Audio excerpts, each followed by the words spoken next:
அரசியல் கட்சி ஆரம்பிச்சாச்சு. நீ வந்து அடுத்ததாக களத்துக்கு வர வேண்டும். நாம பல காலமா வெயிட் பண்ணி கொண்டிருந்தோம். களத்துக்கு வருவார் என்று இதுவரை வரவில்லை. ஆனா அதை வந்து நாம் பொருட்படுத்த வேண்டிய அவசியம் கிடையாது. இப்ப வந்துட்டார் இல்லையா? இப்ப வந்துட்டு நின்னு இப்ப என்ன பேசுறாருன்னு பார்ப்போம். அடுத்ததாக அவர்களுக்கு அவர் கூட இருக்கின்றவர்கள் இல்லையென்றால் அவர் வந்து என்ன பேசுகிறார், என்ன வந்து முன்வைக்க போகிறார் என்பது நிச்சயமாக அனைவரும் வந்து கூர்ந்து கவனித்துத்தான் இருக்கிறார்கள்.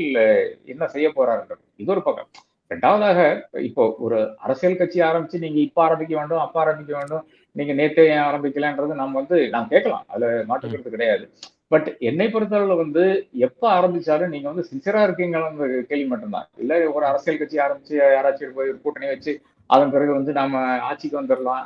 இல்லை என்றால் அவர்கள் ஆட்சிக்கு வந்தால் நமக்கு லாபம். இந்த ஒரு மனப்பான்மையில் இருக்காரா? இல்ல சும்மா ஒரு அரசியல் கட்சி ஆரம்பிச்சு நமக்கு டாக்ஸ் பெனிஃபிட் வரும். இல்லை என்றால் அதுக்கு வர்ற காசுகள்லாம் நாம வந்து பிளாக் மணி அதுல வந்து ஒயிட் ஆக்கிக்கலாம். இந்த மாதிரி வச்சு எண்ணம் இருக்கான்னு பார்த்தீங்கன்னா, அதெல்லாம் இல்லாத ஒரு மனிதராகத்தான் தெரிகிறார்.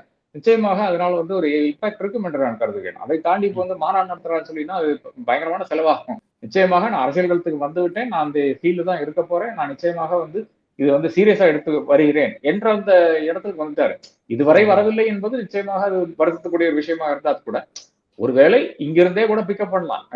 என்னை பொறுத்தளவு நிச்சயமாக இந்த சீரியஸாக வேலை பண்ணினா, டிஎம்கேனுடைய ஆன்டி இன்கம்பன்சி ஓட்ஸ் நிச்சயமாக இவருக்கு தான் வந்து சேரும் என்று நான் கருதுகிறேன். ம்.